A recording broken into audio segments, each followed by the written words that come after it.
तो आप लोगों की कभी लड़ाई कोशिशें सामने आई नहीं कि अपने पर्सनल लॉ के तहफ़्फ़ुज़ के लिए आपको जिद्दोजहद कर रहे हैं? हाँ, ये बात आपकी सही है कि इतने ज़्यादा खुल के ये बात नहीं आई है, उसके साथ ये छेड़छाड़ करेंगे।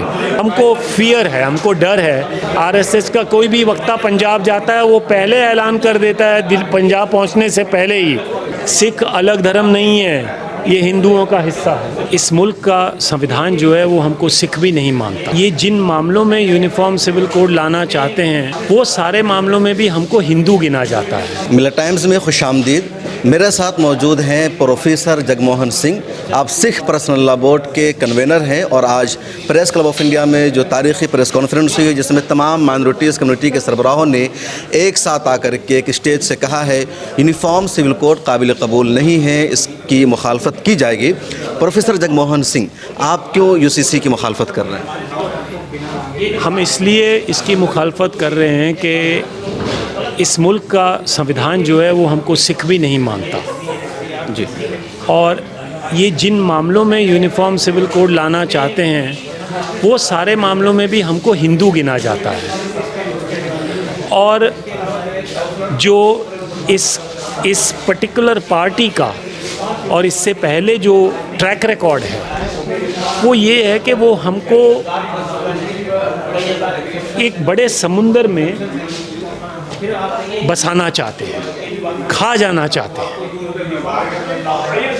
तो हमने उसको रेजिस्ट करना है। अगर हमने नहीं रेजिस्ट करे तो ये हमको खा जाएंगे।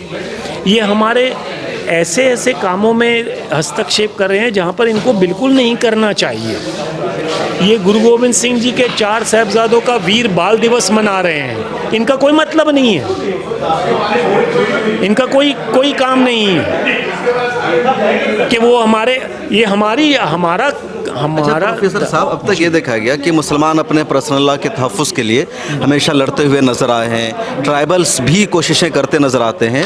आप कह रहे हैं कि सिखों का भी पर्सनल लॉ है, आपकी ऑर्गेनाइजेशन ही है सिख पर्सनल लॉ बोर्ड, और दूसरी तरफ सिखों को हिंदुज़म में ही शुमार किया जाता है, अलग से आपके लिए मौजूद भी नहीं है।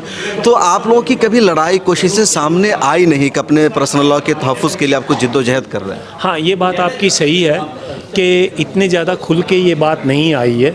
सिख पर्सनल लॉ बोर्ड भी जब हमने इसी बार प्रपोज़ किया है, हालांकि मैं आपको बता दूं कि तकरीबन 30 साल से एक इंटेलेक्चुअल पद्धर पर ये बात चल रही है।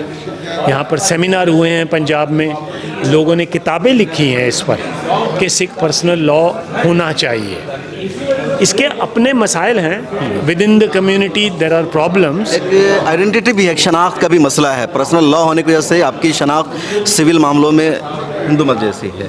हाँ, वो क्योंकि हमको, मैं जैसे कहा कि एक पिटीशन पेंडिंग है सुप्रीम कोर्ट में जिसमें ये कहा गया है कि भाई आप एक काम करो कि जो ये हिंदू नाम लिखा है उसको निकाल दो, तो सिख थोड़ा सा शांत हो जाएंगे।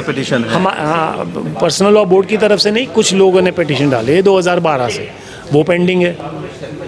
2003 में वेंकट चलैया कमीशन ने लिख के दिया सरकार को कि काम करो 25B2 निकाल दो, that explanation should be removed. अच्छा, आप लोग ऐसे कौन से इशूज़ हैं या कौन से मामले हैं जिसकी वजह से ये मतलब आपकी आइडेंटिटी ख़त्म हो गई है? आपकी हमारा मुख्य जो बात जिसके लिए हम इसको अपोज कर रहे हैं, हमको फियर है, हमको डर है कि ये हमारी आइडेंटिटी के साथ हमारी जो होंद है उसके साथ ये छेड़छाड़ करेंगे। क्योंकि ये बार बार कहते हैं, आरएसएस का कोई भी वक्ता पंजाब जाता है वो पहले ऐलान कर देता है पंजाब पहुंचने से पहले ही, सिख अलग धर्म नहीं है, ये हिंदुओं का हिस्सा है। तो हमारे साथ मौजूद थे सिख पर्सनल लॉ बोर्ड के कन्वेनर जनाब प्रोफेसर जगमोहन सिंह। उनका कहना है कि सिखों के ख़िलाफ़ भी है और सिखों की जो शनाख्त है, आइडेंटिटी, उसको पहले ही ख़त्म की जा चुकी है। हिंदू में शामिल करके उसकी लड़ाई पहले से हम लड़ रहे हैं और अब यूसी से ला करके सीधे से हमारी शनाख्त ख़त्म करने की कोशिश की जा रही है, जिसको हम बर्दाश्त नहीं करेंगे। All India Muslim personal law board और इस तरह की तमाम जो कोशिशें हैं उसके साथ है पूरा सिख समाज। कैमरामैन तमन्ने के साथ शम्स तबरेज़ कासमी, मिलत टाइम्स। मिलत टाइम्स को आपकी ज़रूरत है, हमारी आप माली मदद करें।